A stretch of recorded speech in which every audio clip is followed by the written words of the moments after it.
Grove from Pretoria. Is everything all right? People talk, say things. Hello?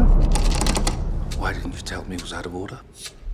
I suppose you think that's funny. I'm not allowed out the front door. Who says you weren't? Them.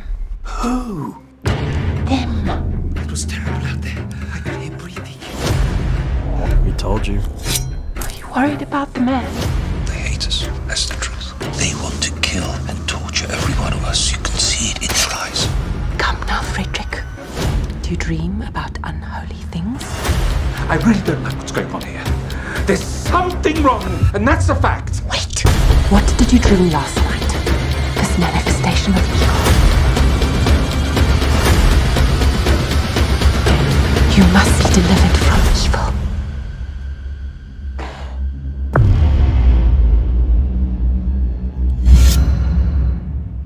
Kid, mind if I take a swig of milk? Knock yourself out.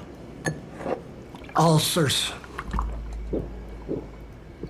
All I do these days is drink fucking milk. My heart bleeds. Yeah, well, so do my ulcers, you punk bastard. What the goddamn hell's this about? There's easier ways to commit suicide, you There's know. a dead man downstairs who found a harder way. Louis? If you killed Louis, so help me. Campagna's okay.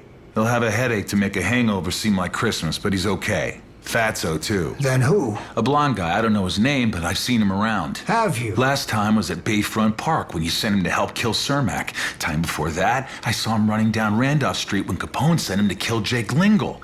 And tonight, you sent him to kill Nate Heller. But he didn't quite get the job done, did he? You're wrong on that last count, kid. Dead wrong. Then you sent that son of a bitch to Florida just to catch some sun? I didn't say I didn't send him to Florida. What I do say is I didn't send him to kill you. He pushed me off a skyride tower tonight, Frank. And you know I really don't like heights. I should be a twisted sack of bones and meat on a morgue tray about now, but somehow I'm not. I'm here. He's dead, and so are you. So are you, Nitty. I wish to Christ Lang had killed you that afternoon. I wish to Christ I didn't make them call an ambulance for you. Heller, I didn't send him. I didn't even know the bastard was in town. He doesn't work for me. He doesn't work for anybody now. Something you aren't at all aware of. Why am I not already dead? The silenced automatic in my hand raised to aim itself at his forehead. You are dead. Fuck you. Wait, just wait. Lower that goddamn thing, will you? Just hear me out. I didn't say he never done work for me. He's a guy Johnny Torrio recommended to Al back on the Lingle deal. I used him later myself. Used him now and then on ticklish matters. Oh, is that what I am? A ticklish matter? Kid, I know how you feel. I know the kind of emotions you got running wild in you. I know all there is to know about revenge. You could ask 10% Tony if he wasn't in hell. But I didn't hire a contract on you. I swear by all that's holy. And I'm supposed to believe that because of all the Catholic shit on the walls? Who sent him then, Frank? I don't know the answer to that. Not for sure. But I can figure it out, and so can you, if you try. I was getting confused, starting to wonder what the hell I was doing. Well, greetings, imagination connoisseurs. You know what I forgot to do? I forgot to do this.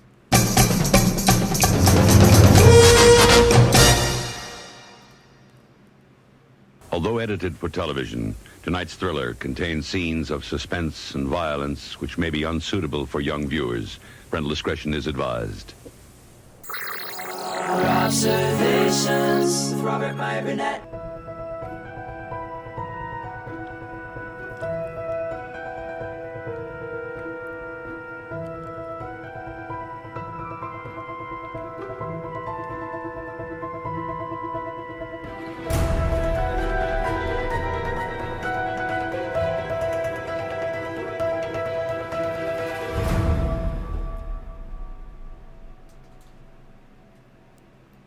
Well, greetings, imagination connoisseurs. Once again, it is I, your Duke of Dope Discourse, your master of fun and wonder, your viceroy of verisimilitude, your sommelier of sci-fi and cinema, your evangelist of the imagination and the perhaps never to be defined existential Mr. Rogers. That's right, moi. Robert Meyer Burnett, Rob casting at you from right here in the Rob Observatory. You imagination connoisseurs, you members of this, the Post-Geek Singularity community. This is Rob's Observations episode number 1043. I just came back from Jurassic World Rebirth, and I'm going to do a whole show on this tomorrow. But I'll give you my. I can say whatever I want. It's not going to be a full review. First of all, Gareth Edwards, beautifully made, really well acted. Needless. I mean, it's to me, I don't want to get into spoilers, but the most interesting thing about this movie is the first 10 minutes and the disposition of where the dinosaurs are in the world. And as we're meeting the characters, dinosaurs, spoiler alert, have become mundane. And there's a brachiosaur has escaped the New York Zoo, and the poor animal is like underneath a bridge, and they're trying to use a crane, and it's kind of this thing that's happening in New York, and they've completely made the dinosaurs mundane. Well, in a way, that's kind of a metaphor for the entire Jurassic Park franchise. It's mundane. And I hate that word because you go to science fiction conventions and, there's the mundanes. They don't understand us. We're the enlightened science fiction fans, but those people out there that are mundanes, they just don't get it. Here's the thing. When you've made dinosaurs mundane and you've come out and stated that as a thesis in the first 5 minutes of your movie, it's hard to get back the magic. It's hard. They do. There's a lot of great action sequences in Jurassic Park Rebirth, but it is completely a studio construct from the very beginning of it. I know that David Koepp and Steven Spielberg worked on it together, but I felt that I was watching a movie that was pre-digested for myself. Even though it's handsomely mounted, the effects are wonderful, there's lots of great stuff in it, but we'll talk about that more later tomorrow, because I want to get into it. And the thing is, was it enjoyable? Sure, it's fine. But it has nothing new to say. And I thought it was going down a really interesting path in the first 10 minutes. That was entirely abandoned. But that doesn't mean I wasn't sitting there going, yeah, it's great spectacle. But I have to tell you, I mean, the pacing, all of it, we'll get into it. It's fine. But you know what? That's not good enough anymore. Not good enough. But, everyone was certainly doing their best. Anyway, got a lot of letters to read this show, and we're going to get into it. And I have to say that one of the weird things about being online, I've been, doing YouTube. April 14th was my 10th anniversary streaming live on YouTube, putting myself out there, which is kind of a weird thing. People thought I was crazy at first. All my genre buddies, all my film friends, people that worked in the industry, they're like, Rob, that's a little crazy.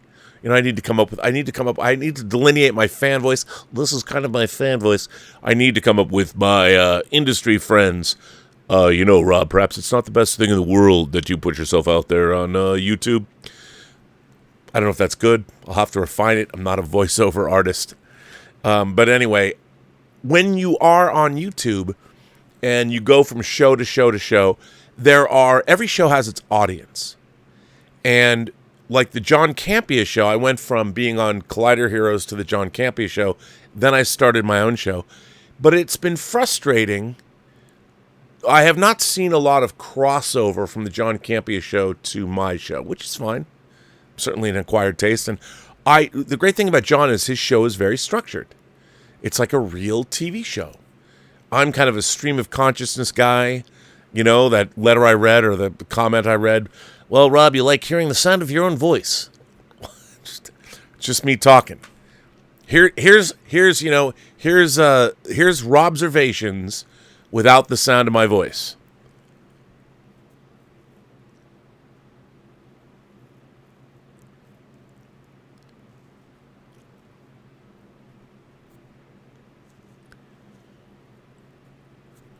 I mean, it's not much of a show.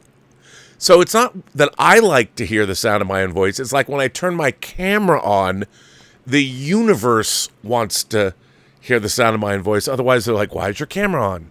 Why are you talking? But anyway, what I delight in is when people have followed me from one show to this show. And I got a letter. From one of our favorite longtime viewers on the John Campea show, who had never written me a letter before. Although I don't think so. I don't remember. But I'd like to start this show out, before I get into the topic at hand, by reading this letter. Hello, Mr. Robert Meyer Burnett. Forgive me, but I always wanted to say that in the most William Shatner way that I possibly could. Well, hello, Mr. Robert Meyer Burnett. Forgive me, but I always wanted to say that in the most, well, my way that I possibly could. LOL. Of course, you know who I am, in the same way that the rest of the John Campea Show family and some of its listeners may. You know me as Cincinnati's 5-star barber. But my name, as I once told Chris Carr, is also Chris. Rayora, mine, and your buddy and myself have something very much in common, as you know. John and I, close in age, have many things in common also. However, it is to you, sir, our Duke of Dope Discourse, our Master of Fun and Wonder, our Viceroy of Verisimilitude, our Sommelier of Sci-Fi, our Evangelist of the Imagination, and the Existential Mr. Rogers, that this imagination connoisseur and Indiana Jones / Jack Burton loving 80s kid has always felt most inclined to. Let's just say discuss things with. Maybe it's our mutual love for not only all music, but most importantly, Michael Jackson and Prince. Bro.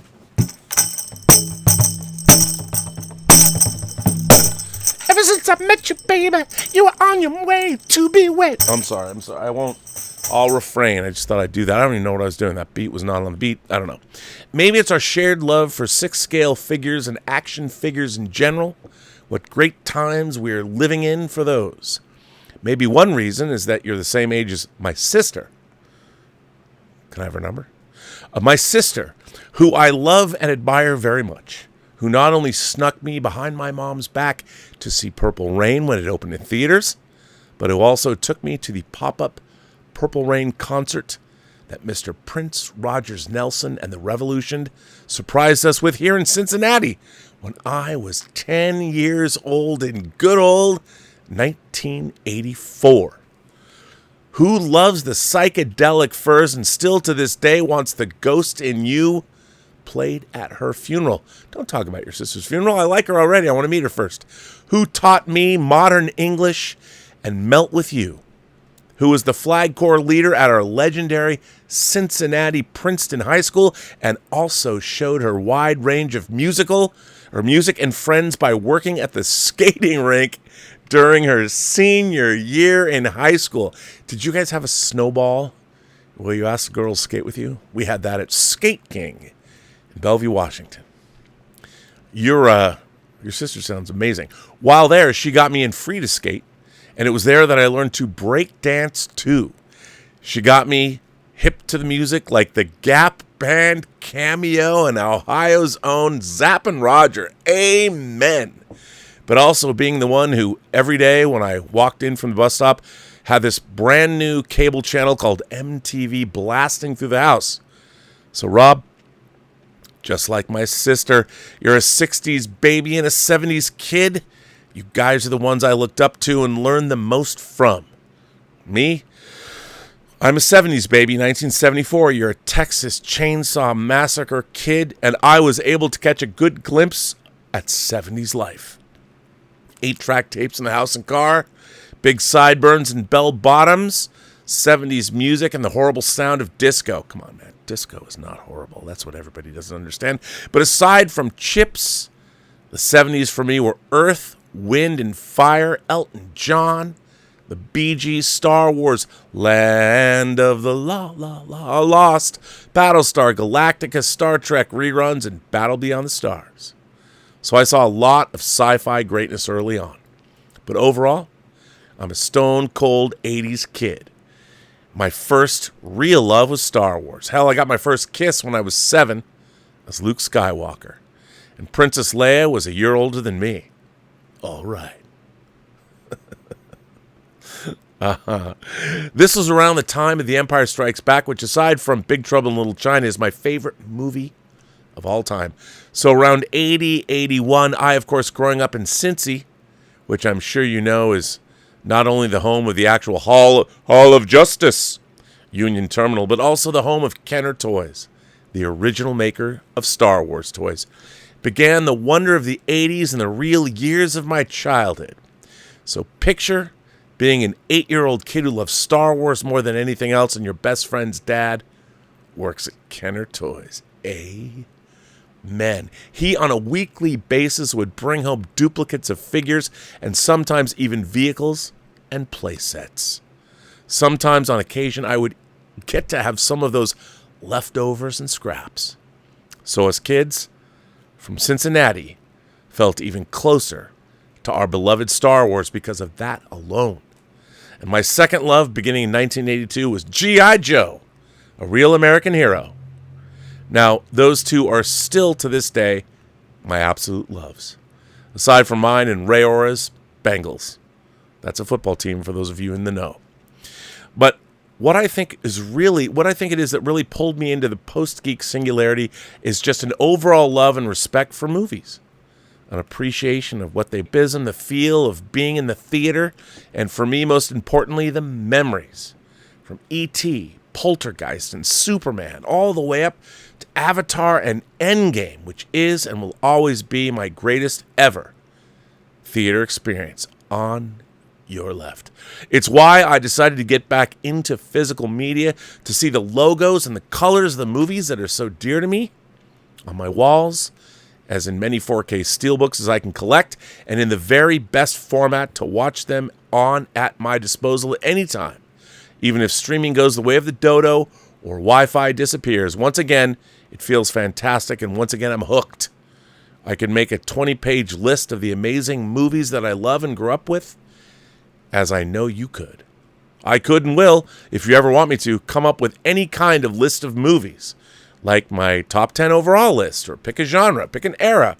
Well, it can't really be before the 70s, though, in my opinion. At least you know your shortcomings. A man's got to know his limitations. What's that from?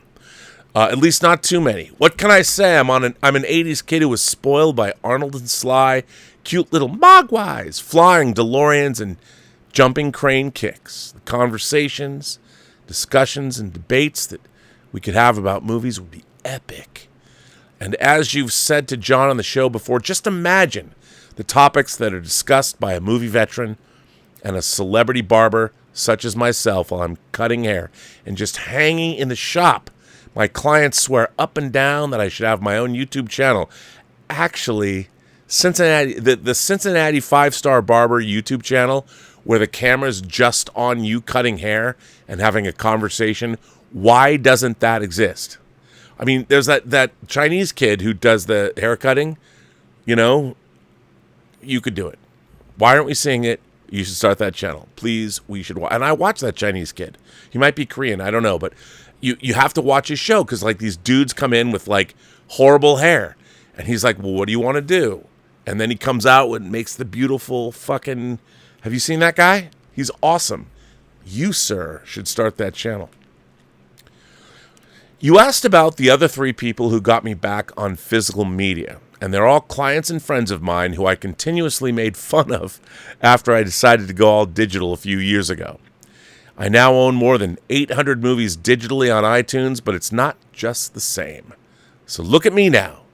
This former digital Sith Lord has made my way back to the light side, or the laser side, or should I say the 4K side, laugh out loud. But Rob, more importantly, I respect your game so much because you have literally been there and done That, in the voice of Dr. Dre, there are very few things that we don't agree on, but a few that we definitely disagree on. For instance, The Goonies is an absolute classic and a treasure. Well, let me just tell you something. So I went to our Harkins Theater tonight, and there is a lovely girl who works behind the bar.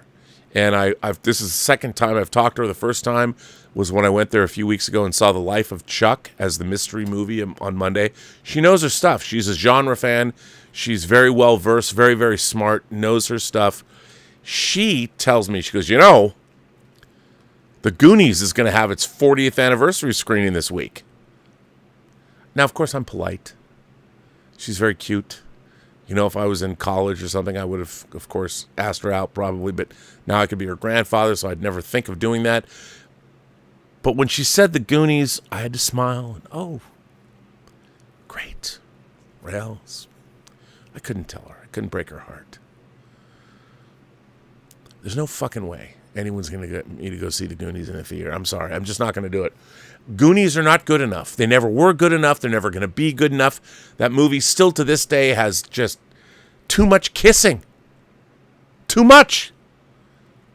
You people who love The Goonies, if you go back and you watch it again, it's gratuitous in every level. But you know what? I don't want to take it away. I don't want to take away from anything that you people love.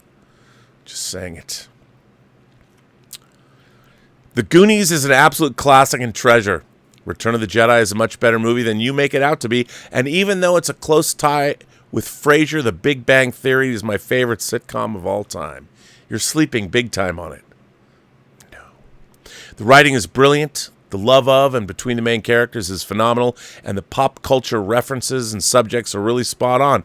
And trust this ninja nerd, that is someone who is a pop culture geek but is still cool as the other side of the pillow on the outside. Laugh out loud. So with that being said, I think you should give it another chance, especially since you love young Sheldon. I didn't say I loved it.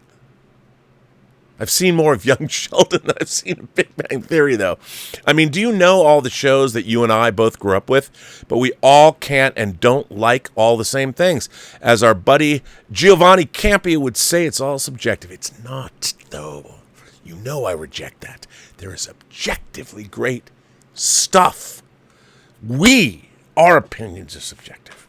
And that's what makes it so fun. But like you, my love of movies has a range so wide and long that it can stretch across the universe that our favorite and beloved childhood heroes travel to and in and around so often and eloquently. I've always wanted to know your thoughts on one of my most beloved and obscure favorite movies in Grand Canyon. Directed and written by Lawrence Kasdan, who wrote The Empire Strikes Back and Raiders of the Lost Ark. And by the way, that's when Steve Martin says all the wisdom, all you need to know in life is in The Godfather. After he was shot. I love Grand Canyon. By the way, would it surprise you to know that I own the soundtrack on CD? Yes, it's true. A Steve Martin, Danny Glover, and Kevin Kline movie that nobody seems to have seen or even heard of. And it's almost impossible to find as it's not available on digital and is very rare in physical form. Or one of my childhood favorites, Something Wicked This Way Comes, which is not only my favorite autumn movie, but is also not on digital and extremely rare in physical form. You are correct. Or the 80s cult classic like Dr. Detroit or 3 O'Clock High, directed by Phil, or as we like to say, Phil Bono Giuano, because he went on to direct Rattle and Hum, which I always show to my clients who've never heard of it, and they love the whole Buddy Revell thing. Plus, Buddy Revell also is in Two Moon Junction with Sherilyn Fenn, and although she's become kind of a raging MAGAite, I still love Sherilyn Fenn. She just turned 60. That was one of my dad's favorites. As a guy who was born on the same day as Muhammad Ali, January 17th, 1942. Well, you were not born in 42, but I get what you mean. And also shares that birthday with James Earl Jones and Betty White. And a guy who loved doo-wop and Motown. My dad loved... Oh, your dad. You're talking about your dad, not you. So your dad was born January 17th, 1942. Dad loved 80s movies and music more than any other decade. And he not only got me into movies, but he also made time to take me. Whether it was Raiders, Superman, Indiana Jones and the Last Crusade, Lethal Weapon 2, Total Recall, True Lies, or watching The Beastmaster together on TBS on a Saturday afternoon, he was my movie buddy. I lost him on August 27th, 2023. I was his caregiver while he declined from COPD. My Marine dad smoked my whole childhood, but even after quitting for years, just like Leonard Nimoy, it took him too early. He was 81, but if not for the disease, he would have been in Jack LaLanne shape. But I had him for 49 years of my life, and he was the best dad I could have ever asked for. I was so blessed to have him, and for so long. As you with your father, how lucky are we? In closing, I've now entered a new and different chapter in my life. I'm divorced. I lost my dad and best friend, and now a single empty nester. So all I can say in my Terminator 2 voice is, I'm back. And it's movie time! Your videos have kept me sane and focused during the late nights when I haven't been able to sleep. But when I'm listening to you, while I'm looking up at my new and steadily growing physical media collection, I feel the comfort of what I and we love so much. Movies. Your friend, Chris, a.k.a. Cincinnati's 5-star barber. Chris, thank you for that. What a great letter. I very much appreciate you writing in. You know, again, I talk about, I met Chris through the John Campea show, and hearing when he would comment and to have this kind of an eloquent letter, this is why I do this YouTube channel. So thank you very much. Thanks for that great letter, Chris. I very much appreciate it. And I'm sorry for your loss of your father. My dad was cool like that with me as well. Took me to the movies, like I told you. Took me to see Phantasm. Took me to see Dawn of the Dead. If it wasn't for my dad, I would not have gotten into those movies at the time. So I feel you. Thanks for writing in, man. Please write in any other time you want. I just want to give a shout out to Jack, a.k.a. @SkipTerrio on X. Jack wrote in today, or sent me a message, tagged me on X. He said, finally getting around to listening to True Noir. I'm 2 episodes in, and damn, RMB has an absolute banger on his hands. If you like noir detective stories, audiobooks, or radio theater, I can't recommend it highly enough. Great writing, great performances, great production. Really pulls you into the atmosphere and the story. And you can find it here for a pittance. Same as a new audiobook, truenoir.co. Well, thank you. You know, it's always nice to get some feedback. I very much appreciate that. You know, I really did. I spent a year of my life making True Noir. And put a lot of work into it. So, you know, that was... I'm glad you liked it. I'm glad you listened to it. I'm getting more of that.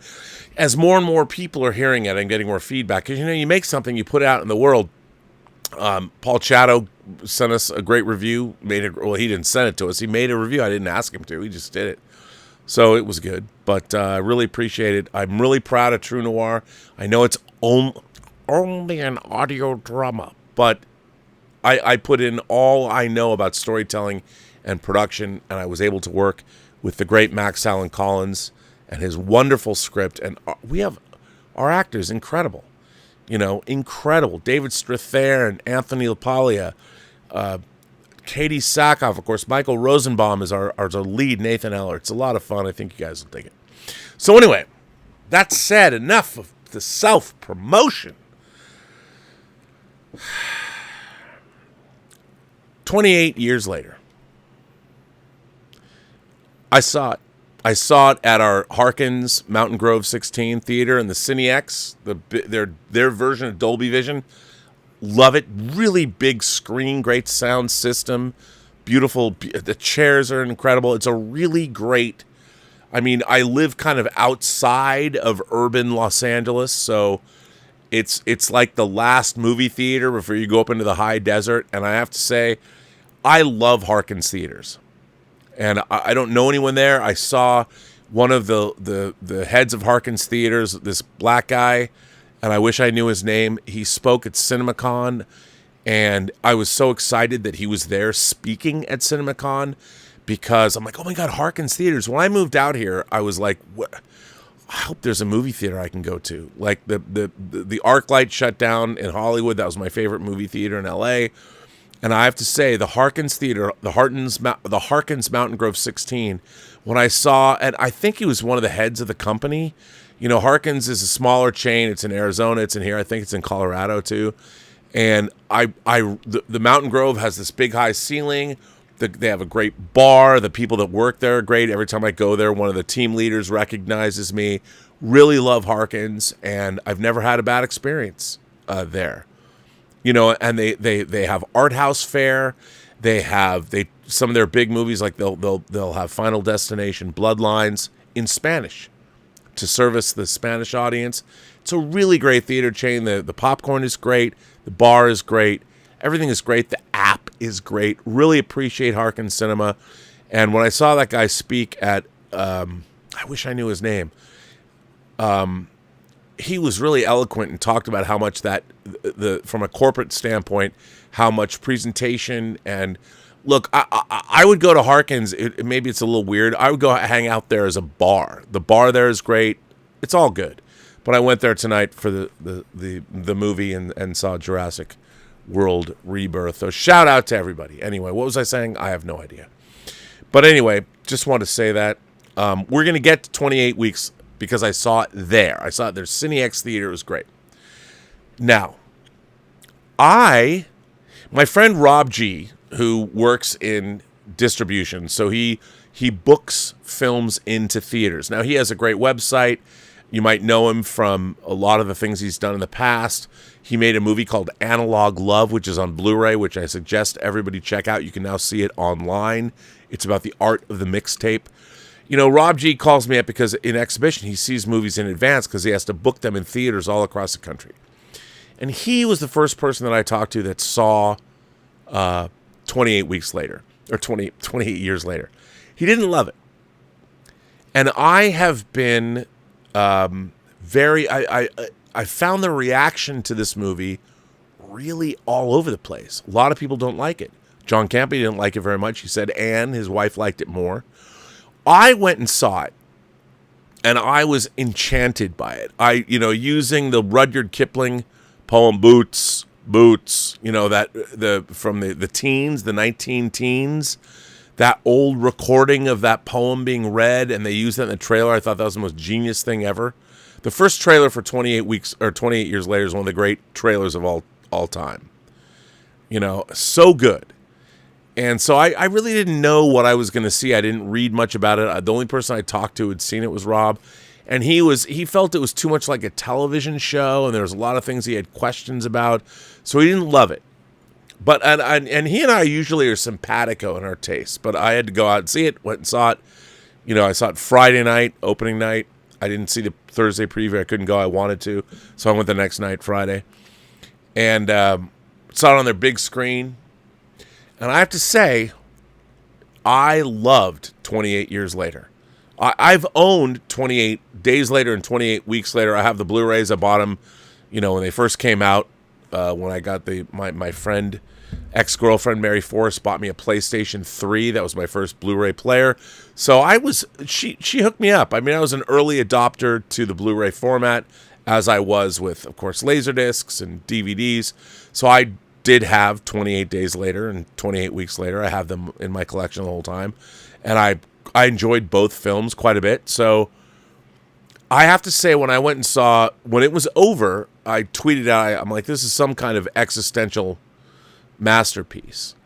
And it was really interesting because take away the zombie, to me, it was almost like a coming of age story. You know, you might have had a Mark Twain or some writer from the 1800s America could have written it without zombies. You know, a father takes his 12-year-old son. You're supposed to wait till they're 14 or 15 before you take him out. And he has to go out and get his first kill, which would be like a boar or a deer or something. But the movie followed that pattern, and it was dealing with the civilization, where it was and what was going on. And basically, 28 years later was the story of a young kid, a 12-year-old boy, being thrust into adulthood having to grow up. And I was fascinated by it. I love the world building, but I understood, where it was going and the loss of parents and I love the whole thing. And what was interesting to me, a lot of people, like John said to me, he didn't love it. People were saying it has a Power Rangers ending. The ending is like Power Rangers, and I'm like, what? And when I saw the way it ended, now Rob made a really interesting thing. He made an interesting comment, very astute comment. He said, it ended on a sort of a relative cliffhanger. And because we know because we saw clips from it at CinemaCon, we know we're getting 28 years later, The Bone Temple, directed by Nia DaCosta in January. So it did end on a note, but I thought that the note it ended on, which is very British, was very much in keeping with what the movie was about. So, that said, I found an article. There was an article that was published, and by all means, in Fangoria. And the modern incarnation, Fangoria magazine was very important to me growing up. I bought the very first issue off the newsstand. And for those of you Fangoria fans, here's some trivia questions. Who is on the cover of Fangoria #1? I'll spare you the Google search. Godzilla. Who is on the cover of Fangoria #4? Spock. And who is on the cover of, I believe, Fangoria 6? R2 and 3PO from Empire Strikes Back. Fangoria didn't know what it wanted to be. It was an offshoot of Starlog. It was trying to figure itself out. It wasn't until it got to the Motel Hell cover. And you Fangoria fans know what I'm talking about. But anyway, the modern incarnation of Fangoria, there is no way that the impulses that were made by the people that started Fangoria exist now. The people that run Fangoria now, I'm going to say it, are a bunch of, well, I don't know. It's a little pretentious. I'll just be as an old school fan who bought the first issue off the newsstand, who's actually produced a horror film and worked on many horror films. First movie I ever worked on as a PA, Texas Chainsaw, Leatherface, Texas Chainsaw Massacre 3. It's very difficult for me to go back and read modern commentary on movies I either worked on or saw in the theater when they first came out. Because, oh my God, the pretension is thick. But that's, whatever. That doesn't mean I don't read. I do read. And there's a really interesting article that came out from, of all places, Fangoria. And I want to read the article. I want to read it. And here it is. Fangoria writes, 28 years later is a distinctly British horror movie, and that's terrifying. And by the way, this was written by Amber T, June 20th, 2025. Danny Boyle's first in a new post-apocalyptic trilogy is now playing in theaters. By the way, this article does contain spoilers, so if you haven't seen the movie, maybe tune out before I'm done reading this article. Last year, of course, I don't usually like to read articles where the person writing it is talking about themselves before the very thing that they're writing about, but okay. Last year, I had the pleasure of attending the Great Fantastic Fest in Austin, Texas, where one of the surprise screenings was none other than the Robbie Williams biopic, Better Man. As one of the only Brits in the crowd, I sat enraptured as an air of bewilderment settled over the seats of the Alamo Drafthouse, watching an audience of Americans learn in real time who Williams, one of the UK's biggest pop stars, but virtually unknown to our transatlantic cousins, is, and why on earth should he be deserving of a 134-minute film in which he is also, for some reason, depicted as an ape. When the credits rolled, I braced myself to field off the questions from curious peers. Who was that guy? Why did he take his skin off in that one music video? Why did the British public love him so much? During my screening of 28 years later, this familiar feeling overtook me. And again, I was struck with a sudden, terrifying realization. Oh no, I thought to myself. I'm going to have to explain to my friends who Jimmy Savile was. It's been 28 years since the apocalypse laid waste to the United Kingdom, and 23 years since Danny Boyle changed the game of modern horror with 28 Days Later, introducing the world to a new form of zombie. Yes, infected. One resurrected by rage and altogether far too alive. While pulling liberally from distinctly non-British media like Romero's Night of the Living Dead and the Japanese but American-inspired Resident Evil games, 28 Days Later owed plenty of its success to the fact it is utterly, beautifully, horribly British. It's a dirty word to many, and rightfully so in many instances, but believe it or not, there was once a time where this little nation made some of your favorite horror movies without even scraping the surface of Hammer's vast oeuvre. By the way, yes, I did order Hammer's box sets of the Quatermass Experiment and Quatermass 2, and I can't wait to get them. And if you're asking me, are you sitting there going, Rob, well, didn't Martin Quatermass write John Carpenter's Prince of Darkness? I just have to look at you and say, do better. Do better. Anyway, horribly British. It's a dirty word to many, and rightfully so in many instances, but believe it or not, there was once a time where this little nation made some of your favorite horror movies without even scraping the surface of Hammer's vast oeuvre. There's The Descent. Neil Marshall's The Descent, who I know. Neil Marshall, one of the nicest horror directors I've ever met. Shaun of the Dead, The Wicker Man, Hellraiser, The Devils, and Saint Maud. By the way, Saint Maud's a banger. I have a steelbook. To name but a small few. Needless to say, with their return to a film so inextricably tied to the UK, the pressure was on for Boyle and writer Alex Garland to deliver a shot of adrenaline to the heart of our gasping industry, to remind people that Britain can, and God willing still will, make great horror cinema. Whether or not 28 years later succeeds in doing so will be a point of contention, critically at least. This is a film guaranteed to be one of the most divisive of the year, and much like a certain British yeast-based spread, you will either love it or hate it. After all, if Brexit taught us anything, it's that we're a nation sharply divided. In this writer's humble opinion, 28 years later could very well stand to be the best horror movie of the year. And while I'm not sure I'd agree that it's the best in the franchise, it's a damn worthy second place. Now, before I move on, I have to say I think it is a fantastic, fantastic film. It subverts expectations. It's a triumph. No, I really enjoyed the film quite a bit. It was very different than I thought it would be, but it had a lot certainly to say. And if you dig deep, it's more relevant now than I think it could have possibly been, even when it was being made. Now, let me just stop before I read more of this article and just say something. I find film fandom today to be, as I've said it before on many occasions, a little backwards.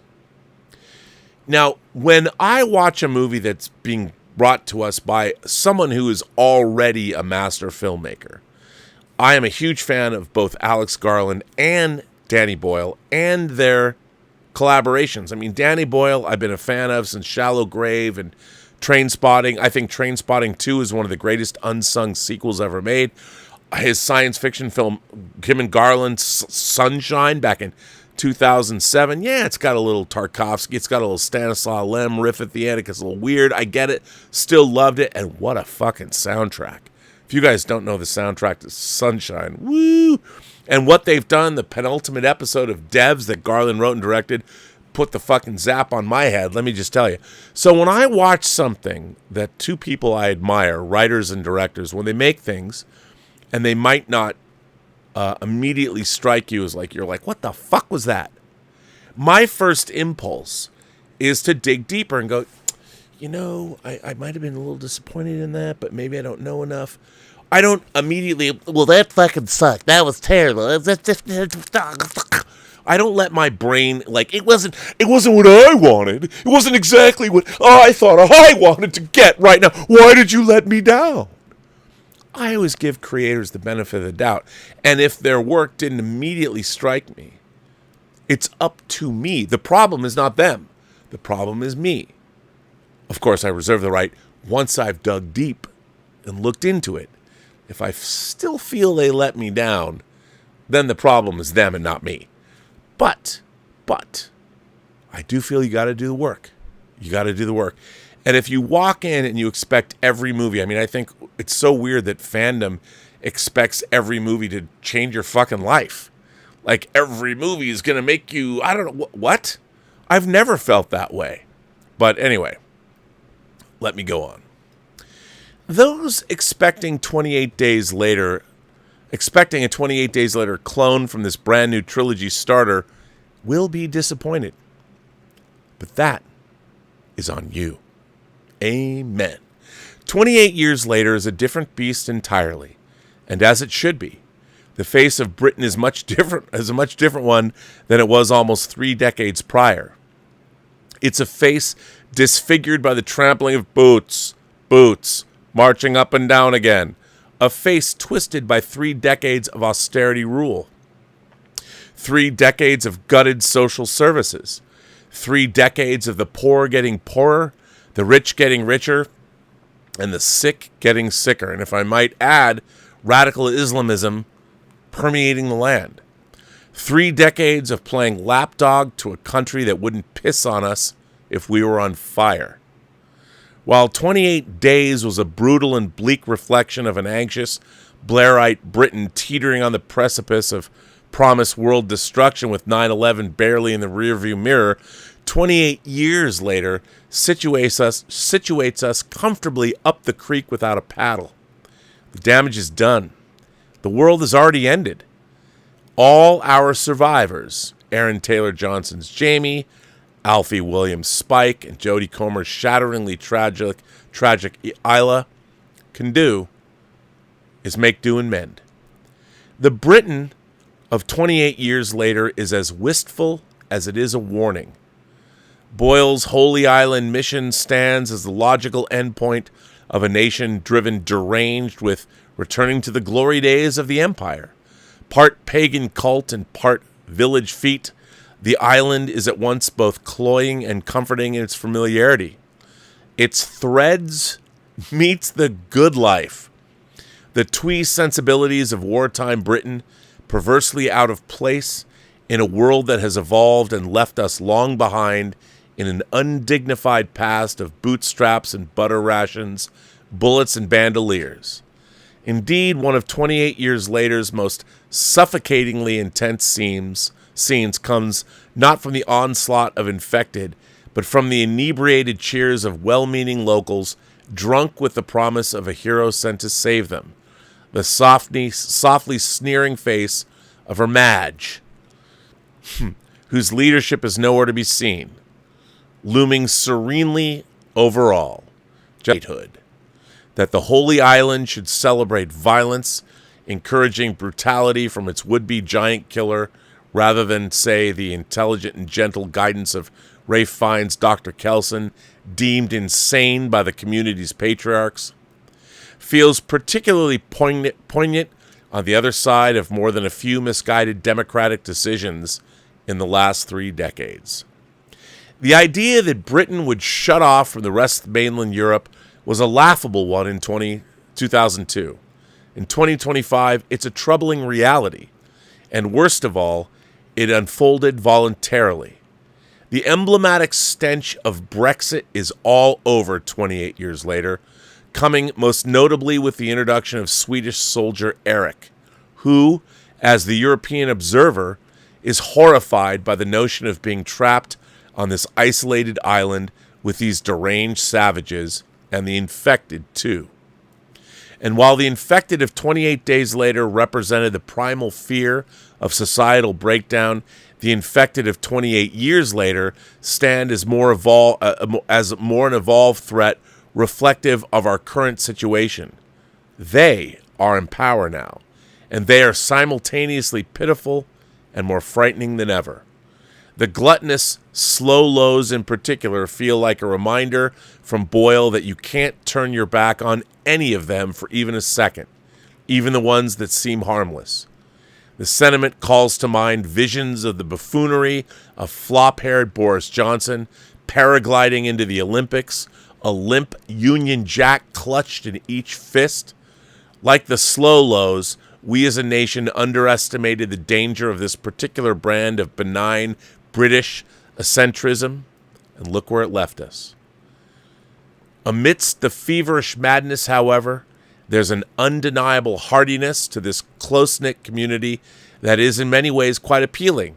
The simplicity of rural living in a world reset to year zero, a world without the internet, office jobs, or blood-sucking billionaires.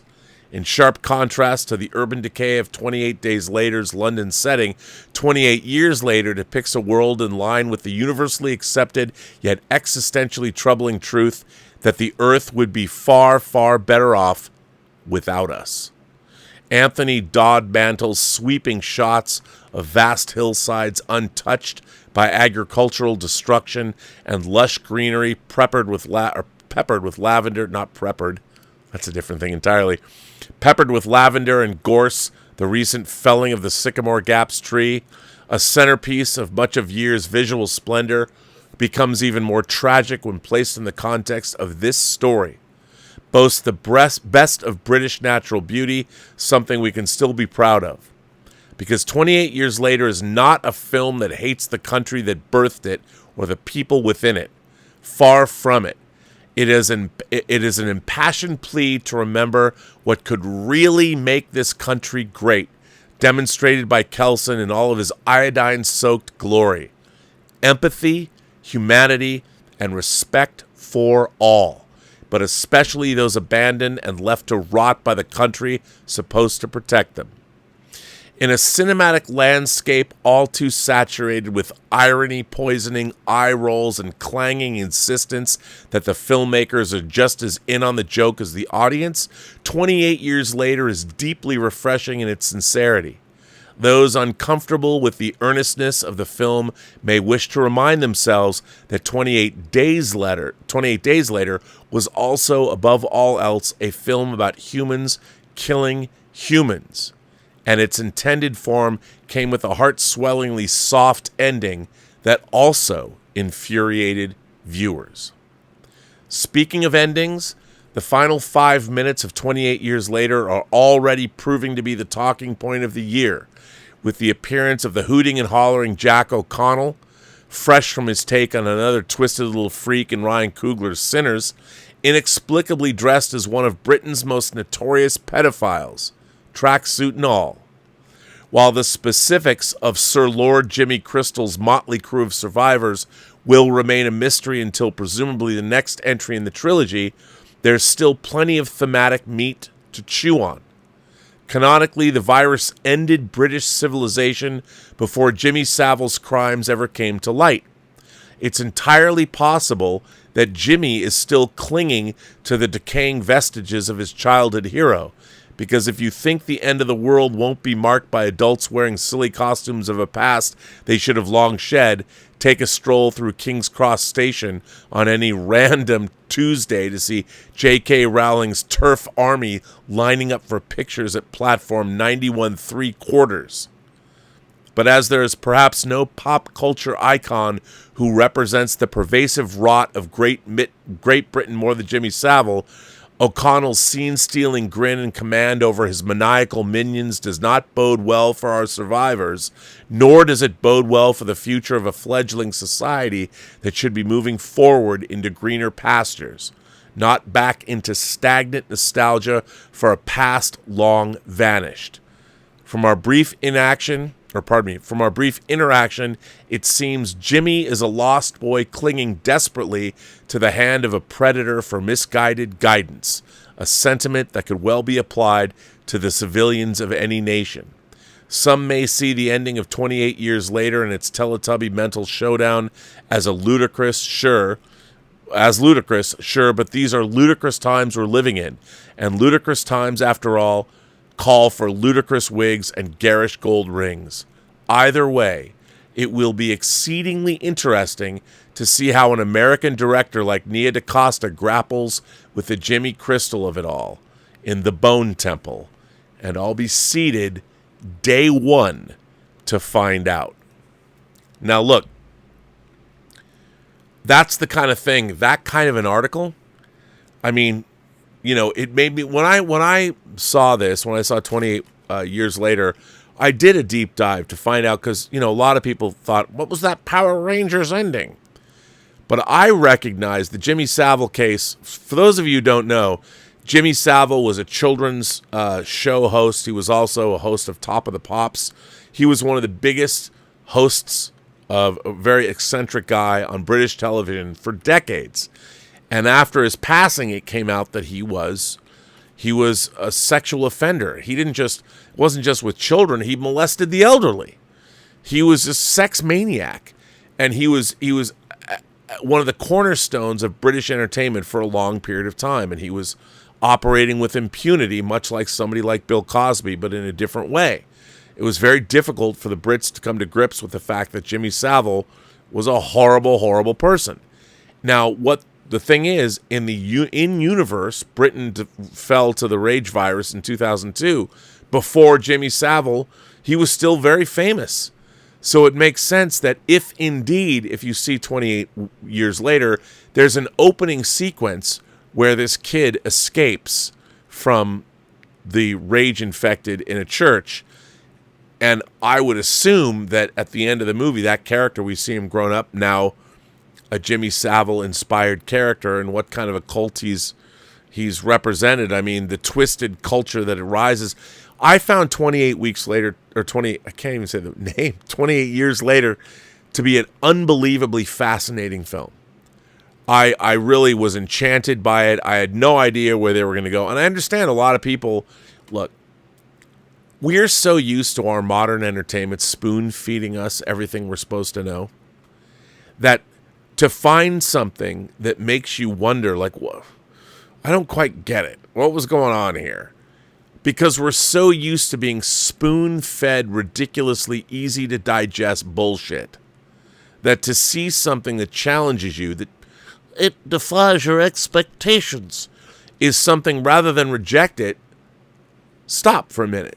I mean, I think back to when I was watching home video, you know, when I first got into home video when I was 13 years old, I had seen pictures of Kubrick's Clockwork Orange.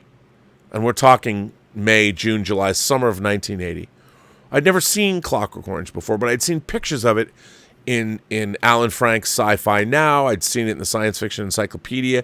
I had seen pictures, and it was usually Alex and his droogs in the milk bar. Malaco Plus, Malaco Velocet, or Malaco Drencrum, which is what we were drinking. And you'd seen that picture. I had no idea. I was like, I don't even know what this movie's about. I know it was written by based on a book by Anthony Burgess. I didn't know anything about it. And when it came out on video in that summer of 1980, I took it home. I was 13, and I watched Clockwork Orange for the very first time, and I was blown away. There was a lot I didn't quite grasp, but it was the first movie in my life, because I had only had a VCR for a couple of months. It was the first movie I ever watched that I immediately rewound and watched it again, back to back. The last movie I did that with was Gaspar Noé's Enter the Void. You know, I watched Enter the Void until like 3 a.m. and as soon as it was over, I stopped and started it again and watched the whole thing till 6 a.m. Clockwork Orange changed my life. Blew me away. Went out and got the book. You know, if you've ever read Clockwork Orange, Alex and his droogs speak a language called Nadsat, which is a combination of Russian and English and other things. And there's a glossary in the back. So, you know, it's a real horror show. Vidiwell, little brothers, Vidiwell. What's a Devotchka? I didn't know. But when you read the book, you can go back and forth. And there's a glossary in the back, so as you're reading it, you're constantly going back into the glossary. But that helped me out because Kubrick unapologetically used Nadsat in the script as much as he could. But it was the same kind of thing. I mean, this movie resonates on so many different levels. And I was blown away by it because there was so much there. Now, a lot of people, after living in a world of Walking Dead and Train to Busan and all these really fun zombie things that we've had Walking Dead for 15 years. It's insane. I understand that a lot of people immediately at first glance, 28 years later, might not be the romp that some people wanted from it. But I think it's a great film, and it has a lot to say. It's not like all the great horror movies. It works on a number of different levels, and it elevated.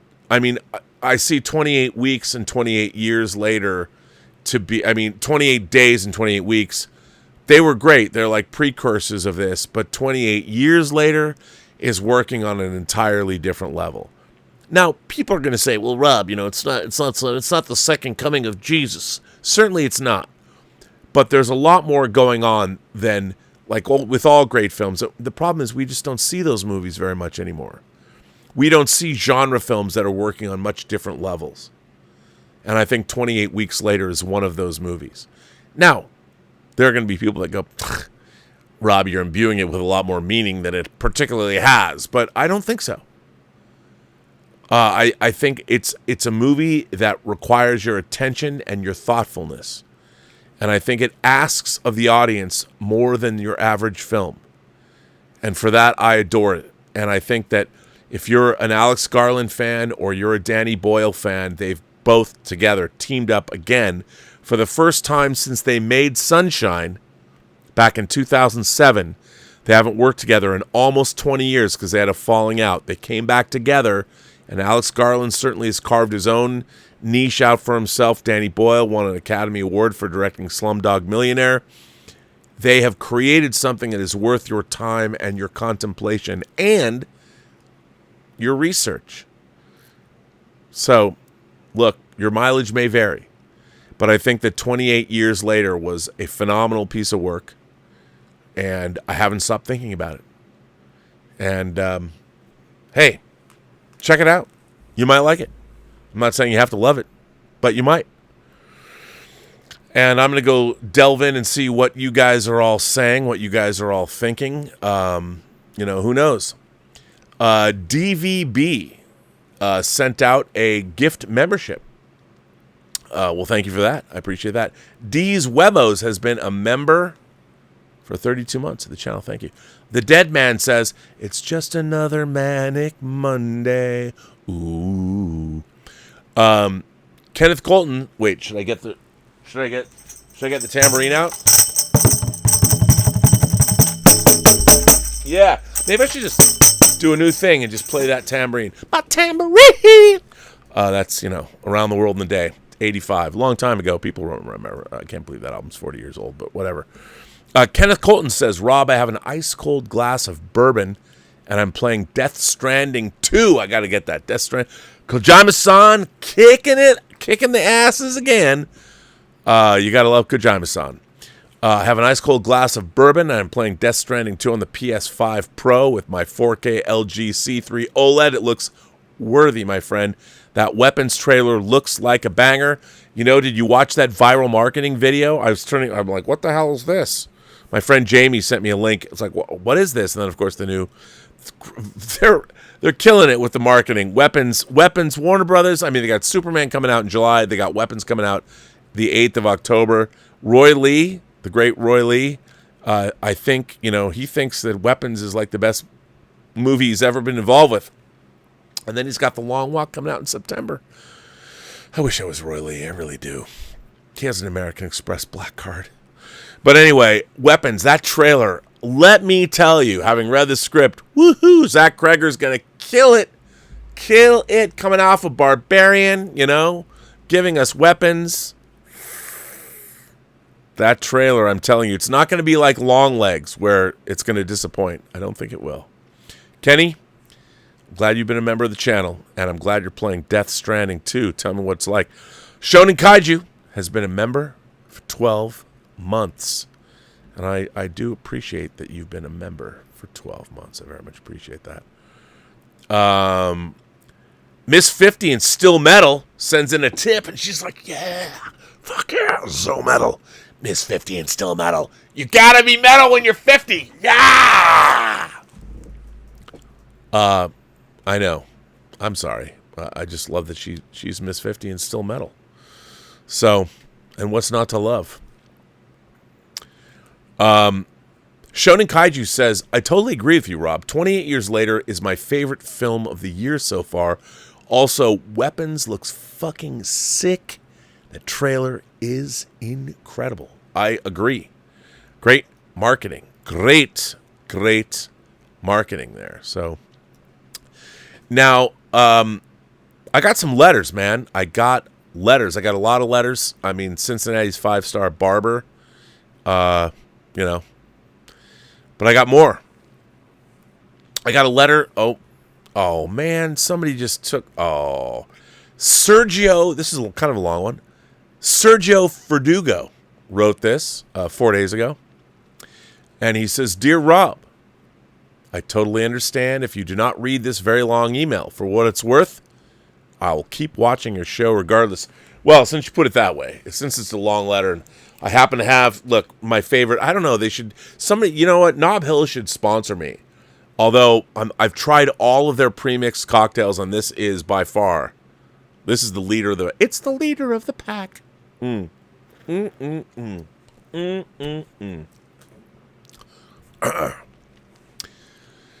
Sergio Verdugo says, I live in Spain, but I am Chilean, where I grew up. I'm sorry if my English is imperfect. By the way, I love Spain. I've been there 6 times. Barcelona, as they say, one of my favorite places in the world. Like you, I will also watch everything with robots, magical objects, spaceships, monsters, orcs, lightsabers, dragons, wizards, and time machines. Like you, I also like to read. I'm one of those guys who will feel deeply disappointed by garbage like Rebel Moon. What the fuck happened there? Not because I dislike a specific director or style.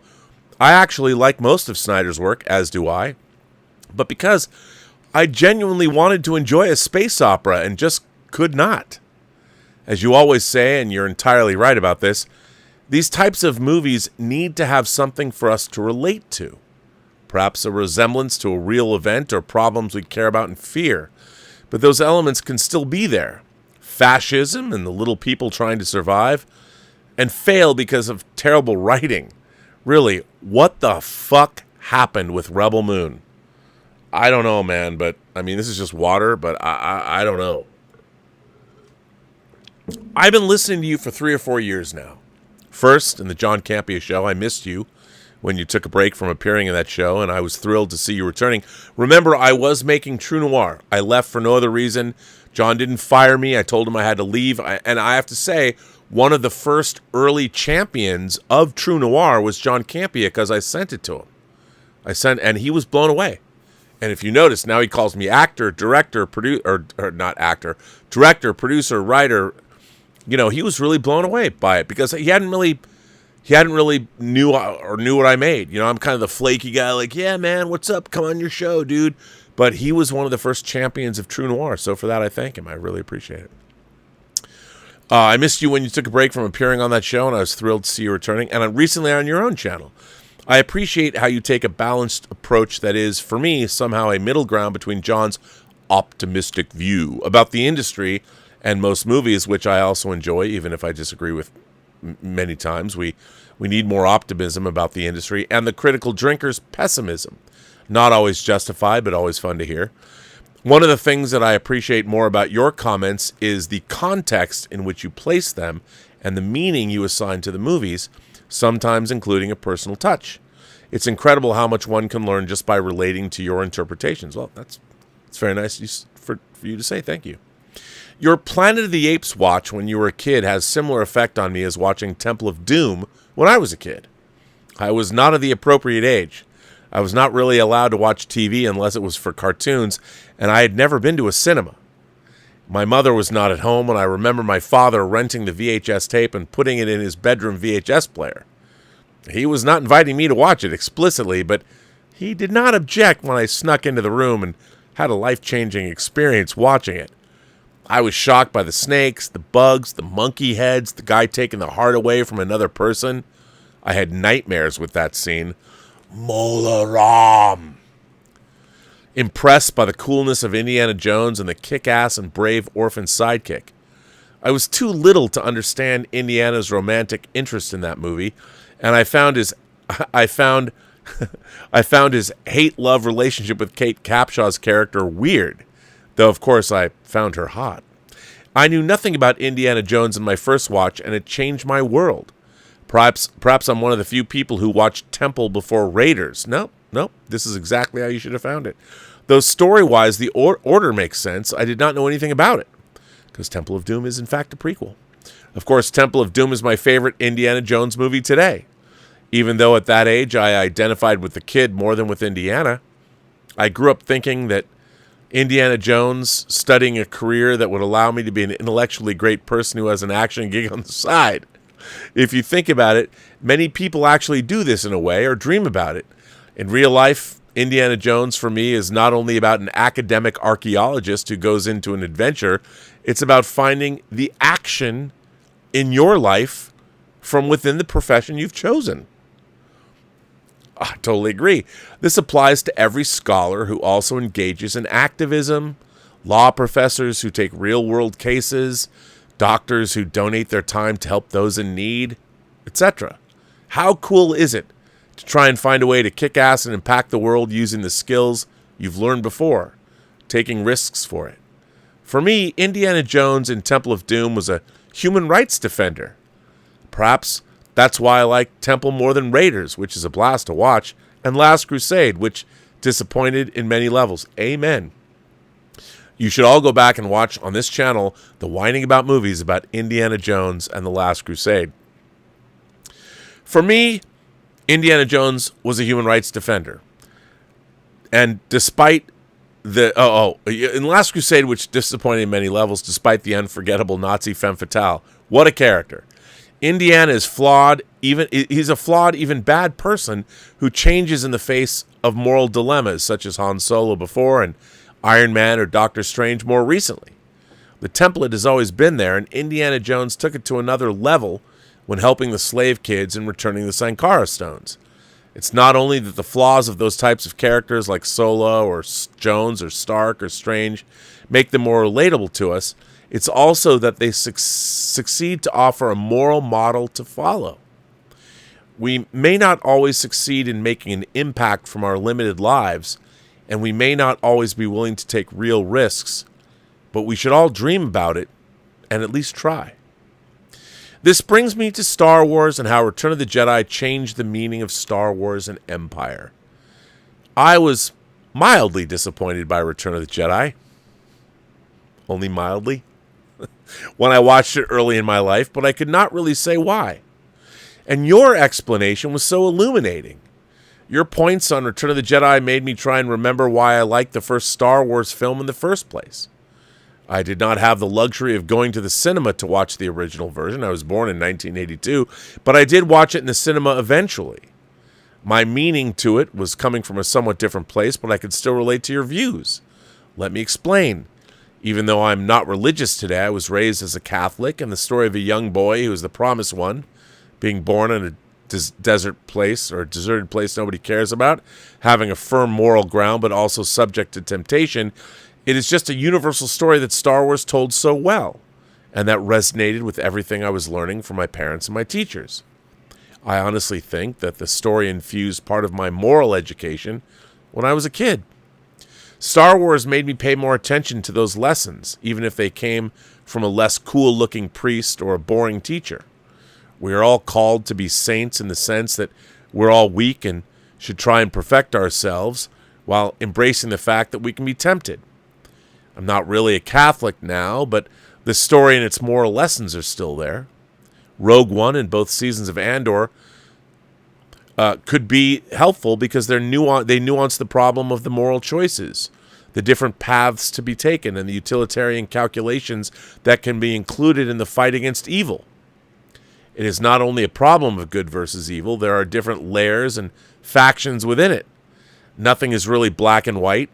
even if we are all called to find our moral compass and stick with it. Indeed, as much as the original Star Wars trilogy is not well written, let's not fool ourselves, Empire is the only well-written movie of the original trilogy, it could still become a simple moral compass to educate. When you suggested that Luke's role is relatable because we see and discover a mysterious, challenging, and scary world through Luke's eyes, he was poor and weak, but good, and he was a dreamer, and had the capacity to become a kick-ass warrior fighting for what is good. I wish Lucas had not made the Jedi equivalent to priests, as it made Luke less relatable in the end. This is one of the reasons why Return also disappoints. Luke should have finished with Leia, she was not supposed to be his sister, and completed the cycle to serve as a moral role model by having kids of his own and training with them as a good father. Return does not kill Luke completely, but it limits his meaning, which the sequels killed completely. This, for me, is the main reason why the sequels should be decanonized. I could live with The Force Awakens, but what The Last Jedi did is just wrong. I think that the creators should think more about the question of meaning, especially when they take on franchises they did not create. Amen. And I think that discussions like those you provide are helpful for that. I can't wait to show all of these movies to my son. He is too young now. He's just 3. Though my wife does not allow him to play with violent toys like superhero figures. Oh, come on. You got to let him get Superman and Krypto. As a matter of fact, you got to take your son to Superman. Come on. You got to tell your wife, honey, we're all going. You got to that's going to be the seminal moment when your son discovers cinema to see that Superman movie. Just saying. And if not, I'll call your wife and beg her for you. I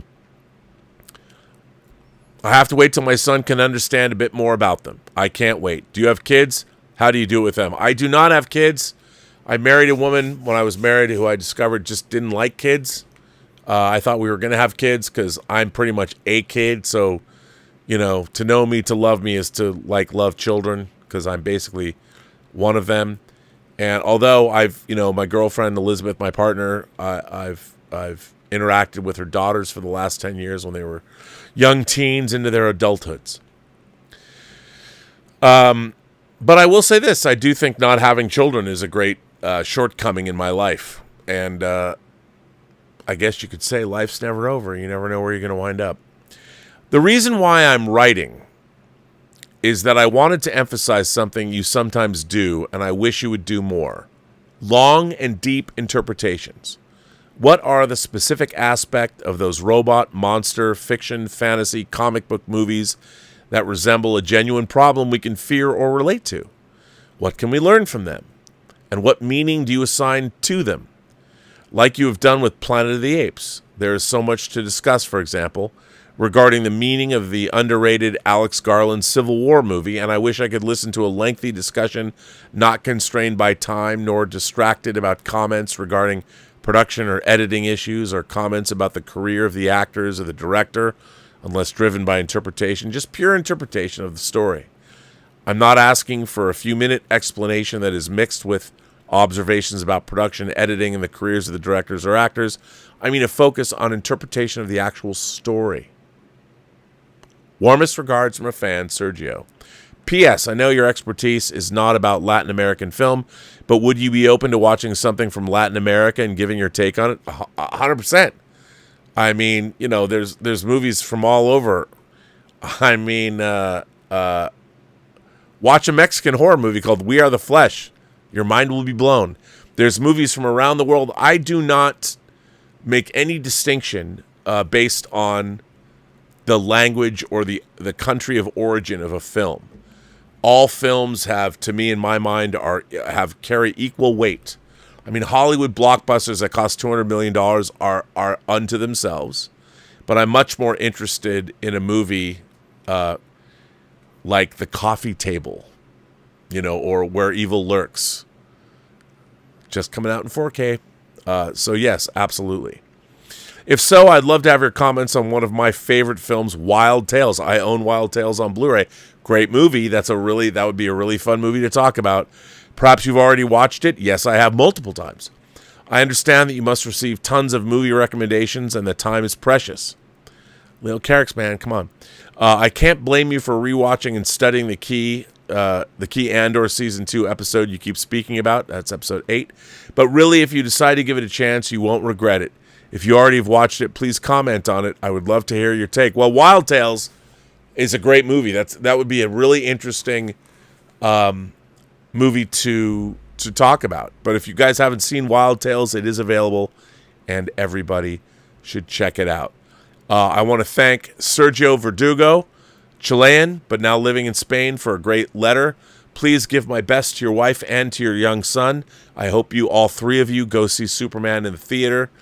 Spain, by the way, has my favorite film festival I've ever been to, the Sitges Festival, which is a film festival devoted to science fiction, fantasy, and horror. Angel Sala, who is the festival director, I know he's got other people now he works with. I mean, my Free Enterprise, the only movie I've written and directed, had its world premiere there in October of 1998. The 2 weeks I spent in Sitges was one of the most magical times of my entire life, and I've been back there multiple times. The Hills Run Red played there. Episodes that I directed of Femme Fatales played there 2 years in a row. I went there just for fun in 2001, where I saw Amelie and Kyushi Kurosawa's Pulse.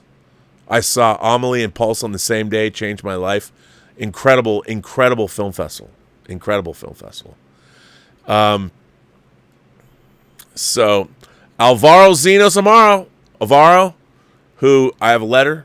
I'm not going to read it tonight, but he's written me a letter about the life of Chuck. And Equimedian is a book he wrote. You should all read it because it's great.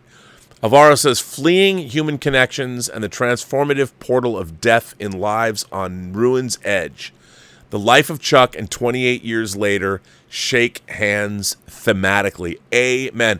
By the way, you can go see The Life of Chuck and 28 Years Later in the same theater. They're playing at my local Harkins Mountain View 16. Alvaro. Is it Alvaro? I want to say Alvaro. Alvaro. One day I'm going to get it right. Somebody I met at a screening of For All Mankind. What a great guy. He walks with Bill Hunt. They go out and take long walks together. Chad, I wish I could one day join you. Ethan Daggio sends in a super chat. Thank you for that. West Body, he's a new member. Thank you. By the way, we had a great member call this weekend. It was great. Ethan Adagio sends in a $20 super chat. That's very generous. Thank you so much. Jeff Snyder said the $90 million for Superman is coming from Warner Brothers, so they underestimate their numbers to say that it overperformed their expectations when it does 135 to 160 million. Snyder thinks over 160 million is possible. Look, I agree with Jeff. I really like Jeff. I really do. I mean, I knew him from the Schmodown and stuff, but he's absolutely right. I think look, all of this weird, like, I don't understand it. We got a great Superman movie coming. I hope it's great. I mean, I don't know. I haven't seen it. It looks wildly entertaining. David Cornsweet is great as Superman. I hope it's great. It ticks all my boxes. You know, everything I want to see in a movie. It's bizarre to me that we live in a world that somebody doesn't want to, like, look at that and it like, you don't get a smile and it doesn't put a smile on your face. I mean, what do people want? I don't know. I hope it's great. Can't wait to see it. So, yeah. I hope it's good. This letter comes to us from Bob Coleman. Bob says, my name is Robert, and I just recently discovered your channel and enjoyed very much. You bring much intellect and history in whatever topic you're discussing, which I find refreshing. I wish you were my neighbor and we could talk for days. I would like that too. In my life, I've never had, like, I've got my geek friends, but I've never had a neighbor. You know, I wish I had a neighbor I could bring over and, hey, man, let's watch some. Here's my thousands of movies. What do you want to watch? I've never had that. Question. What do you think George Miller is going to do with the Mad Max IP? It's so disappointing that Furiosa bombed at the box office. Miller is a true artist that has such a distinct vision. It's disappointing that the reboot of Mad Max and Furiosa which are critically acclaimed, were not huge blockbusters. In my opinion, the Mad Max films, the new ones, are like a combination of grindhouse and art house cinema. Totally agree. They are art house in the sense that they have a singular, unique vision that is so far removed from the corporate copy and paste mandated by committee blockbusters, and yet they have that visceral energy and the best B movies have. I remember when I saw a double feature in 2015 of Age of Ultron and Fury Road. Amen. Age of Ultron was the typical Marvel film and felt like all the other Marvel films. I got to disagree with you there. And Age of Ultron's gotten better over the years. Fury Road, on the other hand, was a revelation. It was my birthday movie. Fury Road was a revelation. No argument. First of all, I am a huge George Miller fan. Huge. Happy Feet 2. Babe 2, Pig in the City. Witches of fucking Eastwick. And by the way, Lorenzo's Oil. Not just his Mad Max movies. But I got to tell you, I mean, I love Furiosa had a little too much, CG and volume and whatever. But it's still awesome because the verve and the wit in every single shot in that movie. And Fury Road's a masterpiece. Unbelievable. And, I saw Mad Max in the theater. I saw Road Warrior in the theater the weekend it opened. I, of course, saw Mad Max Beyond Thunderdome in 85 when it opened. You're just a raggedy man. I mean, the films are great. And it was interesting because Mad Max Beyond Thunderdome, I would argue, in terms of a movie gaining stature as the years pass by, I think Mad Max Beyond Thunderdome is one of those movies that has, if you ask me, Rob, what movie has grown in stature over the years? I think Mad Max Beyond Thunderdome is one of those movies that has grown exponentially better because when people saw it, what they wanted was the Road Warrior again. And people were disappointed that the chase at the end of Beyond Thunderdome is not the chase in Road Warrior, but it wasn't meant to be. But we had this expectation put on us, but when those expectations of the immediacy of when a movie comes out go away, and you can actually watch it for what it is, I think now people go back and they watch because, Dr. Dealgood, 2 men enter, 1 man leaves. Break the deal, spin the wheel. I mean, dice are rolling. I love that. So good. I remember when I saw a double feature in 2015 of Age of Ultron, blah, blah, blah. It's incredible that Miller at his age still has the energy and vibrancy to those half his age or younger. Even in interviews, his enthusiasm is so infectious, and he seems like a truly good soul. What do you think will happen with the Mad Max franchise? Miller says he has more stories of Mad Max to tell. What if he passes? Will the series die with him? Who would you trust to help more films if this does happen?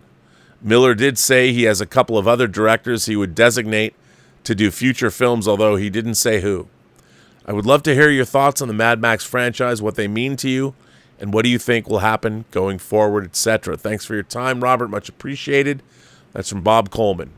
Robert Coleman. Great letter, Bob. I want to thank you for that. I mean, look, I think you nailed it. I mean, to me, look, I like Avatar. I don't care. Ferngully space, call it whatever the fuck you want. Nobody could have made those movies but Jimmy C. Don't bet on Jimmy. Don't ever bet against Jimmy C. The Avatar movies, only Jimmy C could make them. Nobody else could make them. And yeah, while they're totally populist and simple, that's kind of the point. George Miller was a doctor. He was an MD before he made a movie. And, only he could have made Mad Max, and only he could have made Mad Max 2. In the rest of the world, Mad Max 2 is Mad Max 2. Here, it's called The Road Warrior. Why? Because, when Warner Brothers picked Mad Max 2 up for distribution, they're like, nobody knows. They didn't even want anyone to even think about Mad Max. They're like, it was dubbed. Nobody cares. Mad Max 2 is so different. We're just going to call it The Road Warrior, and we're going to pretend Mad Max didn't even exist, which is what they did.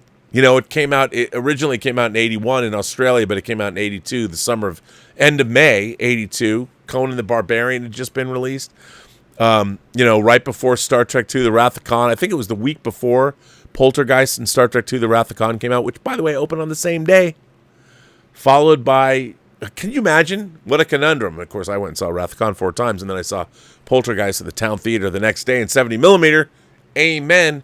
But I think that the Road Warrior movies are, look, there was a great Hope and Glory, the great Mad Max fan film that came out that we were touting on Let's Get Physical Media is a really great effort. But there are some things that belong.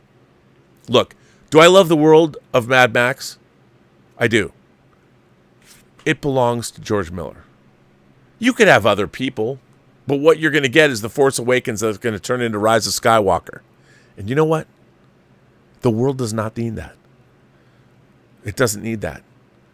The world only needs Mad Max movies made by George Miller. And while other people could, you could have anybody. It's George Miller, man. It is the George Miller sensibility that makes those movies what they are. I love the world. I love the milieu, but right now we have 5 of them. And they're all bangers. And I would say that I'd love him to do one more. But I don't want anyone to make Mad Max movies except George Miller. I don't. Because they're his. They're his. But I want to thank you, Bob, for writing in the letter. Very nice. Very much appreciated. This is not so long. Andrew Gent writes in and says, Sir Rob. Am I a sir? Boy, that'd be kind of cool. I just want a 100,000 YouTube subscriber plaque. But I'd love to be sir, too. Sir Rob, I just wanted to say thanks for the Robservation live streams. I've been a fan of yours for several years. I think I first came across your content back when you did some reviews for Skyfall.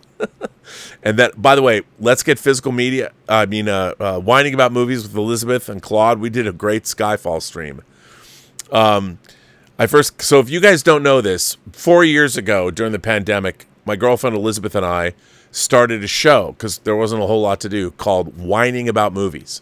There's a playlist where we review movies, and the premise of the show was we drink a bottle of wine or 2 while we talk about a specific movie. Now, we don't show any clips of the movie, because back then, we weren't doing that. We didn't know if we could get away with it. So you have to kind of watch the movie before, and then we talk about it. I would, for those of you who love things like Indiana Jones and the Last Crusade, I do not. And we would watch the movie, and then we talked about it. We did 130 movies. So if you want to go back, you can find the playlist on this YouTube channel, Whining About Movies. People have been discovering them the last couple days, and it's very interesting to hear what they think. Anyway, Andrew Gent goes on to say, I think I first came across your content back when you did some reviews for Skyfall, and I recognized you on the John Campea show. I'm a film school grad who studied writing for film and television, briefly worked as a reader in Los Angeles. I did that too. In what seems like a lifetime ago. Now I'm working as a teacher and occasionally write from time to time, but not nearly as much as I'd like.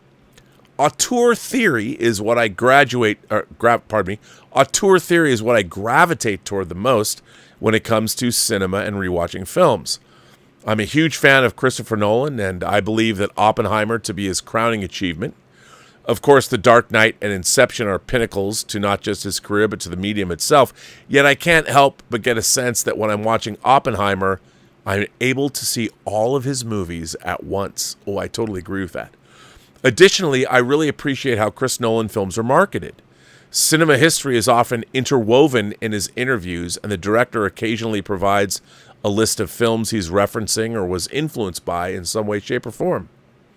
I'm not the biggest fan of fantasy, but due to Nolan's next picture being the Odyssey, I've been reading the book and watching various movies tied to the historical epic.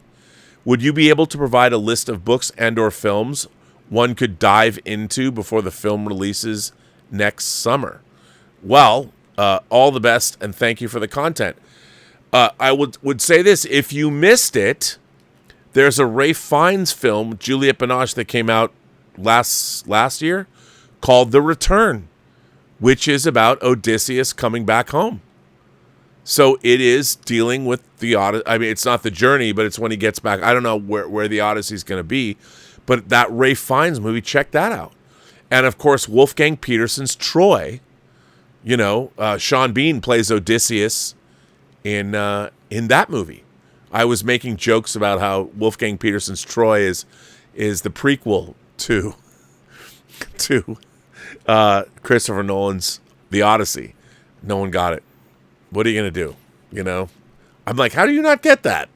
But, I mean, those are the two movies I would say. Watch Troy, and then the Ray Fiennes film, The Return. Check that out. I really appreciate that, Andrew, or Drew. Thanks for writing in. Very nice letter. Thank you so much. I very much appreciate that. And let's see. I think this is a long... You know what? I'm going to end this show with this long letter because it's a great letter. And hang on, let me just make sure that I've missed, if I haven't missed any tips. Here's a tip. Tampon Timay. Oh, tampon Timay. Bomb.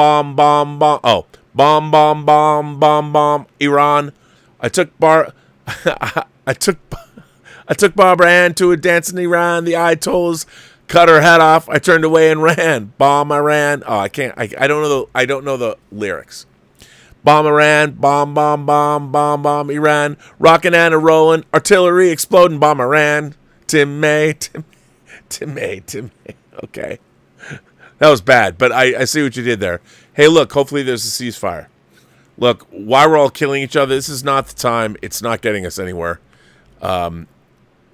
It's not good.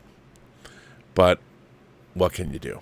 Okay, I'm gonna end this show with this letter. It's a little bit long, but I did a show on awe and wonder when I started talking about life at Chuck, and I asked people to write me letters about that. I had a great letter from a man who, because of his Crohn's disease, his intestines exploded, and it was a great letter, though. Great letter, and how he came to love himself again. It was fantastic. So this comes from Kevin Seeley. Hang on. I want all of you, if you're having an alcoholic beverage, let's take a drink together. Cheers to all of you. Cheers to the entire Post-Geek singularity and all of you imagination connoisseurs. And know that when I'm done with this show, I'm going to go clean the kitchen floor, a bathroom, because Sophie's having a birthday party tomorrow. So, my work is never done. Kevin Seeley says, Dear Rob, please feel free to read this letter. God, I can't even speak. Let me have some water. So Kevin Seeley says, please feel free to read this letter on your show. This is my response to your request asking us to submit a source of wonder in our lives. I don't have as inspiring a source of wonder as the viewer who relayed his battle with Crohn's disease.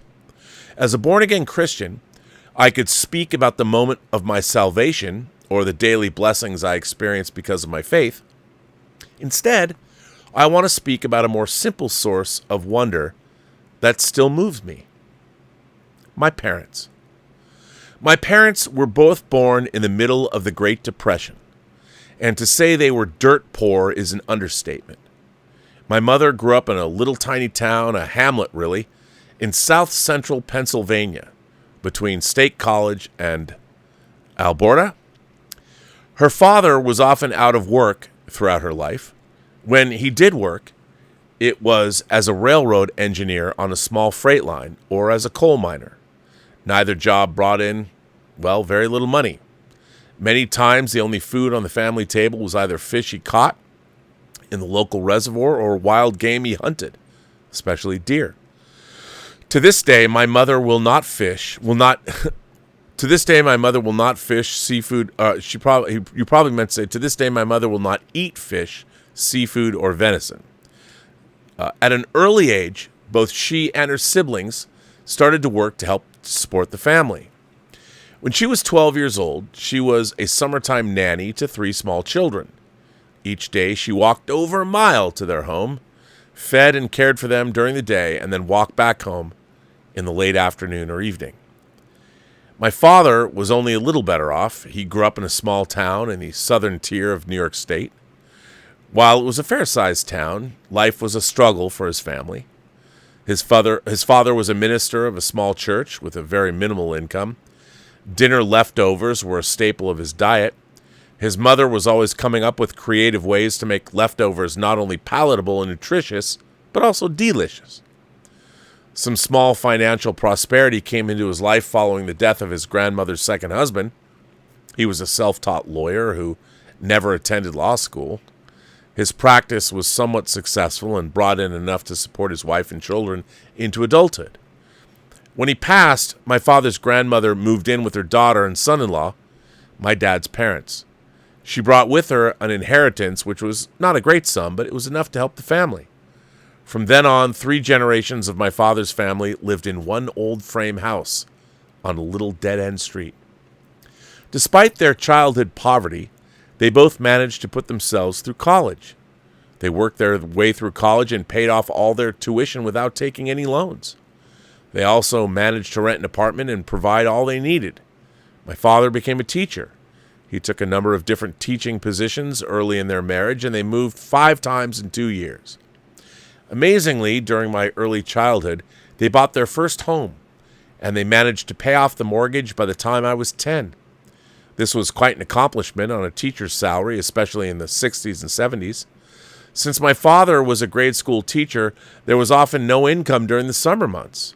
He sometimes managed to get work teaching summer school for a few years.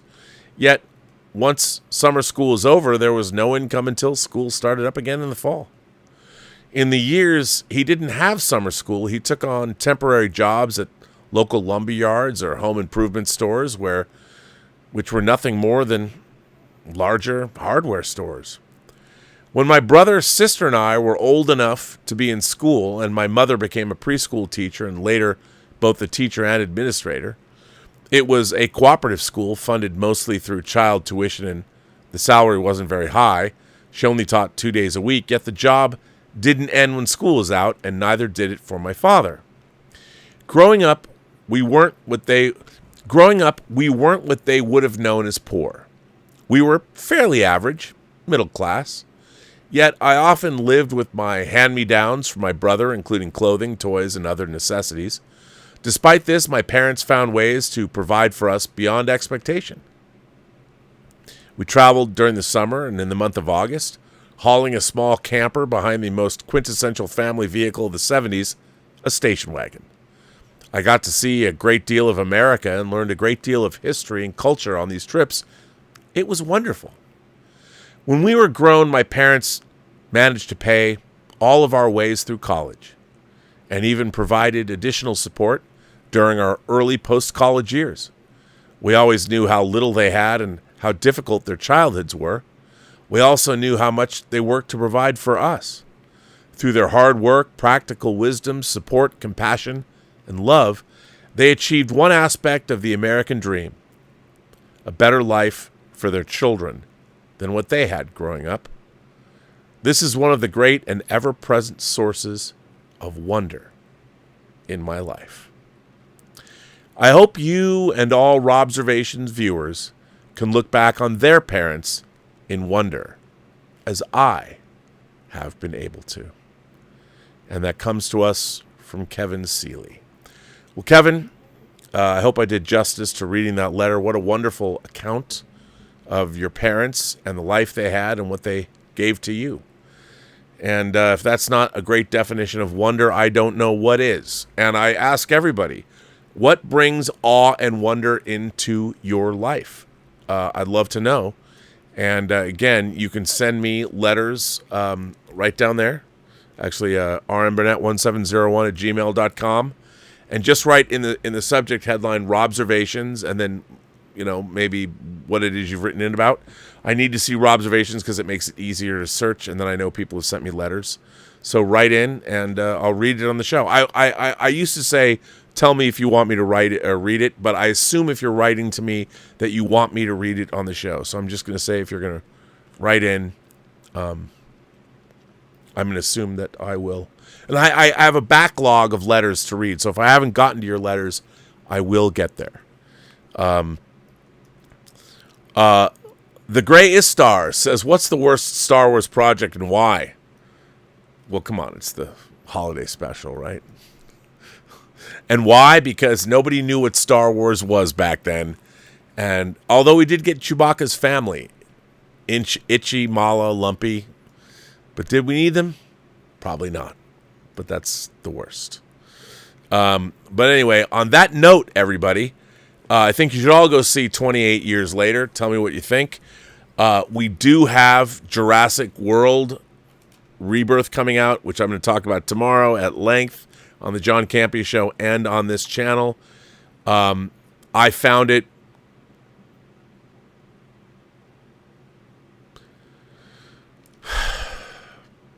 frustrating.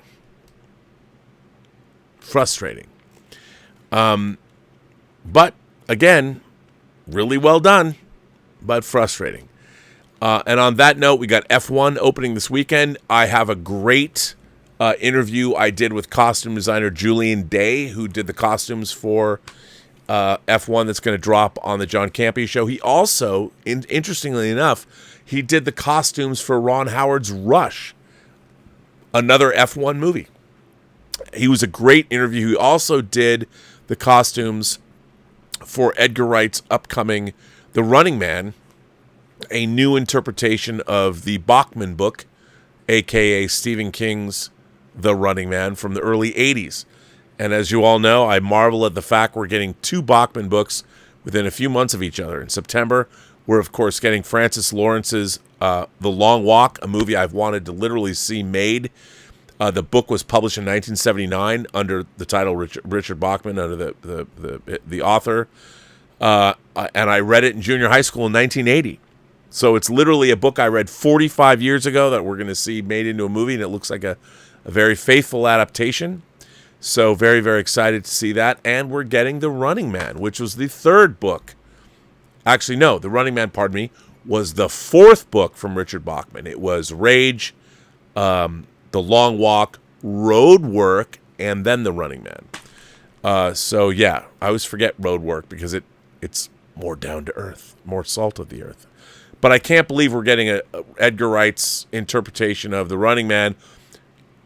Are they going to have that ending?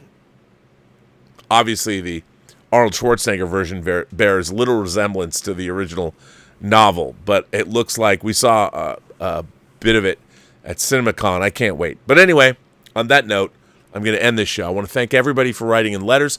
I want to thank you all for generously supporting this channel via Super Chats and tips. I think everybody should go see, hey, we have a bevy of interesting stuff in theaters. I would suggest everybody go see The Life of Chuck and go see 28 Years Later. Why can't I say it? 28 Years Later. We got F1 opening this weekend. We got Weapons coming out August 8th. Can't wait to see that. And then, of course, apparently, we're getting... Okay, I heard that we're going to get a trailer. And this might not be true. Who the fuck knows what's true or not? But I read that we are going to get a trailer for Project Hail Mary. If we're going to get a trailer for Project Hail Mary this summer, theoretically, it's slated to come out March of 2026. I have said on this show, I've gone out on a limb, it's going to be the Academy Awards in 2027. I've said, and I know Christopher Nolan's The Odyssey's coming out. I know. I think Project Hail Mary is going to win Best Picture. And based on Andrew Weir's book, The Martian, basically I'd like to think it's set in the Martian verse, set a little bit in the future. What we saw at CinemaCon's amazing. And if we're getting a trailer, the rumors that they might move up the release to this year makes sense. Makes sense to me. But you tell me. I hope they don't show Rocky. I hope they tip their hat. But who knows? Anyway, on that note, and I want to thank my moderating staff, Tom Jr. Jackson, Lord Toth, everybody, Darth Plato. Thank you all. Thank you for generously supporting this channel via Super Chats and tips. And the member call, we had one last weekend. It was great. We'll have one in another, not next week, but the week after. And remember, every person you meet has a story to tell that you have yet to hear. And all you have to do is listen. And with that, I'm actually literally going to go do housework for the next 2 hours. Then I'm going to go to bed, get up, drive to Corona, and go to the John Campea studio to do the show tomorrow and talk about Jurassic World Rebirth. You know what? Selena Gomez's Oreo cookies, pretty fucking good. I mean, I was a big Post Malone Oreo cookie fan, but these Selena Gomez cookies are great. See, it's not just movies. Sometimes this whole, I've got to buy this. I've been eating Oreo cookies since I was a little kid. And if they're going to have celebrity Oreo cookies that have cinnamon in them, and then they go away. I love Post Malone's, but Selena Gomez, she's got good taste. I don't know if these Oreo cookies taste as good as she probably would taste, but you know what I'm saying? Every person you meet has a story to tell that you have yet to hear. All you have to do is listen. And with that, I say to all of you, have a better night. I will see you all later. And thanks very much for being here. And I very much appreciate all the letters and thoughts you send my way.